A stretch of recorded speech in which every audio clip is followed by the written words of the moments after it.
ನಮಸ್ತೆ ವೀಕ್ಷಕರೇ, ನೀತಿ ಧ್ವನಿಯ ಮತ್ತೊಂದು ವಿಶೇಷವಾದಂತಹ ವಿಡಿಯೋಗೆ ಸ್ವಾಗತ ಸುಸ್ವಾಗತ.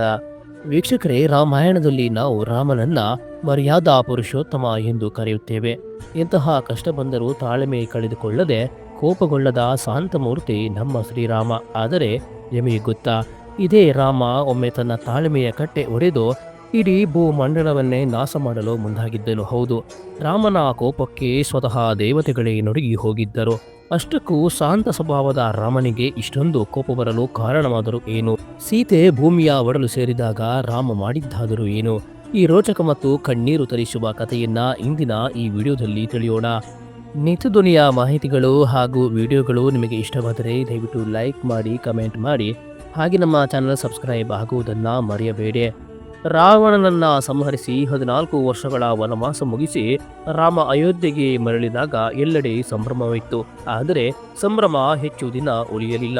ಸಮಾಜದ ಕೆಲವರ ಮಾತುಗಳಿಗೆ ಬೆಲೆ ಕೊಟ್ಟು ರಾಜಧರ್ಮ ಪಾಲಿಸಲು ರಾಮನು ಗರ್ಭಿಣಿ ಆಗಿದ್ದ ಸೀತೆಯನ್ನ ಕಾಡಿಗೆ ಕಳುಹಿಸಬೇಕಾಯಿತು.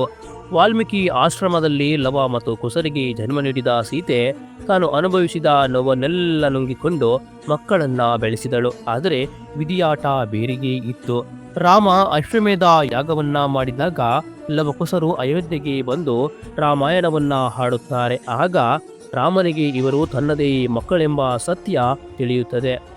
ವಾಲ್ಮೀಕಿ ಮಹರ್ಷಿಗಳು ಸೀತೆಯನ್ನ ಮತ್ತೆ ಅಯೋಧ್ಯೆಯ ರಾಜಸಭೆಗೆ ಕರೆತರುತ್ತಾರೆ. ಸೀತೆ ಮಹಾಪವಿತ್ರಳು ಎಂದು ಸಾರುತ್ತಾರೆ. ಆದರೆ ಅಯೋಧ್ಯೆಯ ಪ್ರಜೆಗಳ ಮನದ ಅನುಮಾನವನ್ನ ಹೋಗಲಾಡಿಸಲು ಸೀತೆ ಮತ್ತೊಮ್ಮೆ ತನ್ನ ಪವಿತ್ರತೆಯನ್ನ ಸಾಬೀತುಪಡಿಸಬೇಕಾದ ಪರಿಸ್ಥಿತಿ ಎದುರಾಗುತ್ತದೆ. ಇದರಿಂದ ನೊಂದ ಸೀತೆ ಇನ್ನು ಸಾಕು ಈ ಪರೀಕ್ಷೆ ಎಂದು ನಿರ್ಧರಿಸುತ್ತಾಳೆ. ಕೈಜೋಡಿಸಿ ತನ್ನ ತಾಯಿ ಭೂದೇವಿಯನ್ನ ಪ್ರಾರ್ಥಿಸುತ್ತಾಳೆ.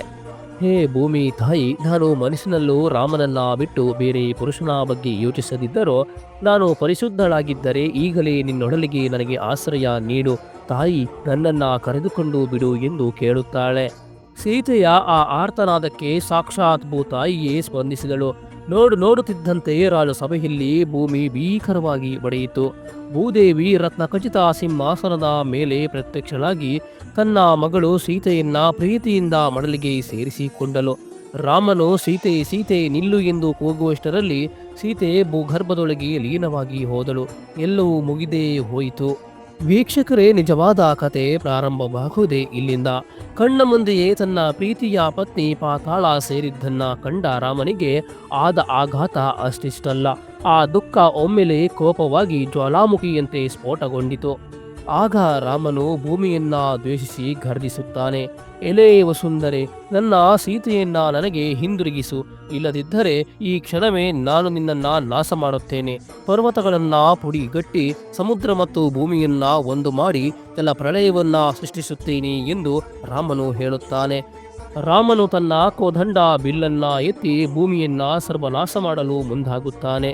ಸಾಕ್ಷಾತ್ ಆದಿಶೇಷನ ಮೇಲೆ ಮಲಗುವ ವಿಷ್ಣುವಿನ ಅವತಾರವಾದ ರಾಮ ಇಂದು ಅದೇ ಭೂಮಿಯನ್ನ ಧ್ವಂಸ ಮಾಡಲು ನಿಂತಿದ್ದಾನೆ. ರಾಮನ ಈ ರೌದ್ರಾವತಾರ ಕಂಡು ಇಡೀ ಬ್ರಹ್ಮಾಂಡವೇ ನಡುಗಿತು. ತಕ್ಷಣವೇ ಸೃಷ್ಟಿಕರ್ತ ಬ್ರಹ್ಮದೇವರು ಅಲ್ಲಿ ಪ್ರತ್ಯಕ್ಷರಾಗುತ್ತಾರೆ. ಬ್ರಹ್ಮನು ರಾಮನಿಗೆ ಹೇಳುತ್ತಾನೆ, ರಾಮ ಶಾಂತನಾಗು, ನೀನು ಸಾಮಾನ್ಯ ಮನುಷ್ಯನಲ್ಲ, ನೀನು ಸಾಕ್ಷಾತ್ ಮಹಾವಿಷ್ಣುವಿನ ಅವತಾರ. ಸೀತೆ ಸಾಕ್ಷಾತ್ ಲಕ್ಷ್ಮಿ. ರಾವಣನ ಸಂಹಾರಕ್ಕಾಗಿ ನೀವಿಬ್ಬರು ಮನುಷ್ಯ ರೂಪದಲ್ಲಿ ಬಂದಿದ್ದೀರಿ. ಈಗ ಸೀತೆಯ ವೈಕುಂಠಕ್ಕೆ ಮರಳಿದ್ದಾಳೆ. ನಿನ್ನ ಅವತಾರ ಕಾರ್ಯವು ಮುಗಿಯುತ್ತಾ ಬಂದಿದೆ. ಭೂಮಿಯನ್ನ ನಾಶ ಮಾಡಬೇಡ. ಬ್ರಹ್ಮನ ಮಾತುಗಳನ್ನ ಕೇಳಿ ರಾಮನ ಕೋಪ ಇಳಿಯಿತು. ಆದರೆ ಸೀತೆ ಇಲ್ಲದ ಆತನ ಮನಸ್ಸು ಶೂನ್ಯವಾಯಿತು. ಹೀಗೆ ಲೋಕವನ್ನ ಉದ್ಧಾರ ಮಾಡಿದ ರಾಮ ಕೊನೆಯಲ್ಲಿ ಒಂಟಿಯಾದ. ಸೀತೆಯ ಮೇಲಿನ ಅಪಾರ ಪ್ರೀತಿಯೇ ರಾಮನನ್ನ ಭೂಮಿಯನ್ನೇ ನಾಶ ಮಾಡುವಷ್ಟು ಕೋಪಗೊಳ್ಳುವಂತೆ ಮಾಡಿತು. ಇದು ರಾಮಾಯಣದ ಒಂದು ಮರೆಯಲಾಗದ ಘಟನೆ. ಸ್ನೇಹಿತರೆ, ರಾಮ ಸೀತೆಯ ಈ ತ್ಯಾಗಮಯ ಜೀವನದ ಬಗ್ಗೆ ನಿಮಗೇನು ಅನಿಸುತ್ತಿದೆ ಎಂದು ಕಮೆಂಟ್ ಬಾಕ್ಸ್ನಲ್ಲಿ ತಿಳಿಸಿ.